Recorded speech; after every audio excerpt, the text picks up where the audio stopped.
আসসালামু আলাইকুম। যে যেখান থেকে আজকের এপিসোড দেখছেন অসংখ্য ধন্যবাদ আপনাদেরকে। আজকে রসালো স্বাদের একটা রেসিপি নিয়ে আপনাদের সামনে হাজির হয়ে গেলাম। আমি পারুল আলম, আবারও নতুন রেসিপিতে। আজকের রেসিপি এখানে আমি আমসত্ত্ব বানাবো নতুন পদ্ধতিতে। আপনারা অবশ্যই দেখবেন। আমি আশা করি রেসিপিটা দেখলে হয়তোই বুঝতে পারবেন যে এই রেসিপিটা কিছুটা নতুন মাত্রা যোগ করছি, সেই জন্য আজকের অসাধারণ এই রেসিপিটা। এখন কিন্তু রৌদ্রের সময় অবশ্যই রৌদ্র দিয়েও আপনারা বানাতে পারেন এই আমসত্ত্বটা। আমি কিন্তু একটা রৌদ্র যেন না দেওয়া লাগে সেভাবেই করা হয়েছে। দেখেন আজকের মূল রেসিপি। এখানে আমার ছাদ বাগানে ছাদের আম দিয়ে কিন্তু আমি এই রসালো এই টক জাল মিষ্টি রেসিপিটা কিন্তু করছি। আমার ছাদ বাগানে পারুল আলমের আদর্শ ছাদ বাগানের রেসিপিগুলো অবশ্যই দেখবেন। আর আমি এখান থেকে আম পেড়ে নিয়ে সেই রেসিপিটা শুরু করলাম। এখন আমরা আমগুলা ধুয়ে নিয়ে কিন্তু আমরা আমগুলা কেটে নেব। একটা কাটার দিয়ে অবশ্যই আমগুলা ছিলে নিয়ে একটু রেসিপিটা বড় হলেও কিন্তু আপনারা যে বন্ধুরা এখনও করতে পারেন না, সহজ করে তাদের জন্য এই রেসিপি দেখাবো।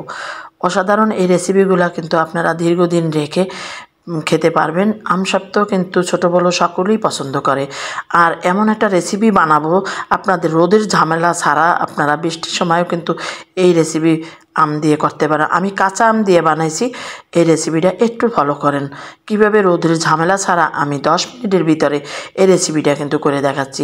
এখন আমগুলার বাড়াগুলো ফালাই দিয়ে ধুয়ে আমি একটা প্রেশার কুকারে সেদ্ধ করে নেব। আপনারা ছোট করে কুচাইও কিন্তু আপনারা এই রেসিপিটা করতে পারেন। 5-10 মিনিট হয়ে গেলে 2টা সিটি দিলেই কিন্তু আমার রেসিপি এখানে কিন্তু আমার আমটা সেদ্ধ হয়ে গেছে, দেখতে পাচ্ছেন। এখন আমি এটা ব্লেন্ডারে নিয়ে আমি এটা কিন্তু একটু ব্লেন্ড করে নেব। আপনারা ছেঁকেও দিতে পারেন, কিন্তু আমি ব্লেন্ড করে নেব। এভাবে একদম সহজ রেসিপি, কিন্তু খেতে কিন্তু অসাধারণ। অনেকেই পছন্দ করেন, কেউ পছন্দ করেন না এরকম কেউ নেই। হয়ে গেল ব্লেন্ড করা। এখন আমরা মূল রেসিপিতে চলে যাই। এখন একটা পাতিলের ভিতরে ঢেলে দিলাম, দিয়ে আমার পছন্দ মতন আমি চিনি ব্যবহার করছি। যেহেতু টক জাল মিষ্টিটা আপনাদের পছন্দ মতন আপনারা ব্যবহার করবেন। এখানে আগার পাউডার আমি ব্যবহার করব, যেহেতু আমি রোদ্রে শুকাবো না, সেই জন্য স্বাদ মতন লবণ। আমি কী জিনিস এভিডেন্স দিতেছি অবশ্যই আপনারা একটু ফলো করবেন। আগার পাউডারটা দেখাই দিলাম এই ব্র্যান্ডের। আর এখানে ফুড কালার ব্যবহার করছি, একটু অপশনাল, আপনারা মনে চাইলে দেবেন, না হলে দেবেন না, দেখতে একটু সুন্দর লাগে। 1 চামচ ঘি দিয়ে দিলাম সুন্দর একটা ফ্লেভারের জন্য। আমি কী জিনিসগুলো ব্যবহার করব এখানে অনেকেরই জানা আছে, কিন্তু সেগুলো অবশ্যই আপনারা একটু একটু করে দেখবেন। এখানে বিট লবণ অবশ্যই আমাদের ব্যবহার করতে হবে। তারপরে আমি এখানে টালা জিরার গুঁড়া ব্যবহার করছি, চিলি ফ্লেক্স ব্যবহার করছি। আপনারা চাক মশলা ব্যবহার করতে পারেন। আমি ঘরোয়া মশলা দিয়ে কিন্তু এটা করার জন্য চেষ্টা করছি। এখন আমি একটু গুড় দেব, যেহেতু গুড় দিলে একটু স্বাদটা বেড়ে যাবে, সেজন্য চিনি একটু কম দিয়ে কিন্তু গুড়টা দিয়ে দিছি। এটা আখের গুড়। অবশ্যই আপনারা গুড় দিয়ে করে দেখেন একদিন কেমন লাগবে এই রেসিপিটা। চিনি একদম না দিয়ে শুধু গুড় দিয়ে করে আপনারা কিন্তু খেতে পারেন। আমাদের এই রেসিপি কিন্তু আমাদের নাতনি দাদিরা কিন্তু গুড় দিয়েই বেশি করতো আগের দিনে। এখন আমরা তো চিনি ব্যবহার করি, কিন্তু ওনারা ব্যবহার করতে না। আমার রান্নাটা কিন্তু শেষ হয়ে গেছে। একটা সসপ্যানের ভিতরে আমি সরিষার তেল দিয়ে, তবে অবশ্যই তেল দিয়ে মেখে আমি কিন্তু ঢেলে দিলাম। এখন আমার পছন্দ মতন আমি কিন্তু যতটুকু পুরুত্ব রাখবো সেভাবে মেলে দিছি। এটা কিন্তু রোদে দিতে হবে না, আগেই বলছি। এখানে আমি আগার পাউডার ব্যবহার করছি, সেজন্য আপনাদের রোদে দেওয়ার কোনো ঝামেলা নেই। আপনারা একটু পরিমাণে বেশি আগার পাউডার দেবেন, তাহলে তাড়াতাড়ি জমে যাবে। এটা সারা বছরই করা যায় এরকমের। আপনি পাকা আম দিয়েও করতে পারেন, কাঁচা আম দিয়েও করতে পারেন। যেহেতু কাঁচা আমের সিজন, আমরা কাঁচা আম দিয়ে সুন্দর ফ্লেভারে একটা কাঁচা আমেরা আমসত্ত্ব বানাই নিলাম। দেখেন কীরকমের হয়েছে, যেমন লোভনীয় দেখতে তেমন খেতে।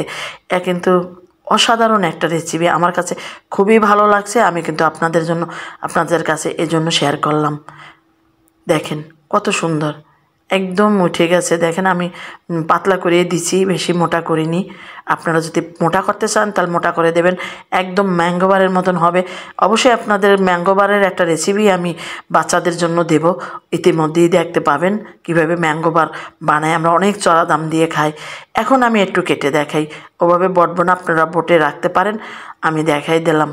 এখন কিন্তু আমি একটা চাকু দিয়ে এটা সোজা করে কেটে নিতে আসি। আমি ফ্রোজন কিভাবে করবেন সেটা পর্যন্ত দেখাই দেবো, একটু ধৈর্য ধরে দেখেন। যদি আমার রেসিপিটা ভালো লাগে অবশ্যই আপনারা চ্যানেলটাকে সাবস্ক্রাইব করে পাশে রাখবেন। আর ফেসবুক পেজ দিয়ে যদি দেখেন পেজটা ফলো করে অবশ্যই পাশে রাখবেন, তাহলে আপনারা নিত্য নতুন রেসিপি কিন্তু এভাবে পেতে পারেন। আমি কিন্তু 4টা ভাগ করে আমি সুন্দর করে এটা কিন্তু বটে নিতে আসি। দেখেন একদম সহজ করে দেখাইতেছি, যেমন দেখতে লাগতেছে তেমন কিন্তু খেতে হয়েছে। আপনারা অবশ্যই একবার হইলেও আমার রেসিপিটা ফলো করবেন। আমি আশা করি কে কোথা থেকে আজকে রেসিপি দেখছেন অবশ্যই কমেন্টসে জানাবেন। পরবর্তী ভিডিওতে আমি বলে দেবো আপনাদের নামটা, রেসিপিটা শেয়ার করে দেবেন। যে বন্ধুরা এখনও এই আমসত্ত্ব বানায়নি তারা যেন পারুল আলমের কিচেনে রেসিপিটা দেখে অবশ্যই বানায়। আর আপনাদের একটা শেয়ার আমার কতটা উপকারিত সেটা আপনারা হয়তো অনেকেই বোঝেন। আমি আশা করি আমাকে আগায় দেওয়ার জন্য আমার রেসিপিগুলো শেয়ার করে আমাকে অনেক দূর আগায় দিতে পারেন। আপনাদের কাছে কৃতজ্ঞ থাকবো আমি সারা জীবন। আমার কিন্তু হয়ে গেল আজকের রেসিপি। যদি আপনাদের কাছে আমার রেসিপি ভালো লাগে অবশ্যই একটা লাইক দিতে ভুলবেন না। পরবর্তী রেসিপি দেখার জন্য আমন্ত্রণ রইল। এ পর্যন্ত আপনারা ভালো থাকবেন, সুস্থ থাকবেন, নিরাপদে থাকবেন। আমি আশা করি আমি পারুল আলম আপনাদের দোয়ায় ভালো থাকবো। আপনারা আমার জন্য দোয়া করবেন। পরবর্তী কোনো ভালো রেসিপি নিয়ে আপনাদের সামনে হাজির হয়ে যাব।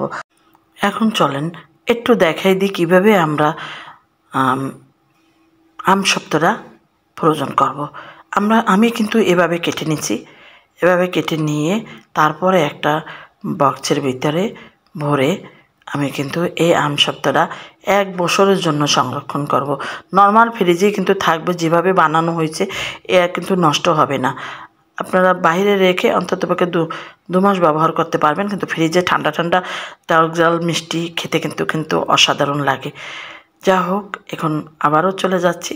আল্লাহ হাফেজ, ভালো থাকবেন।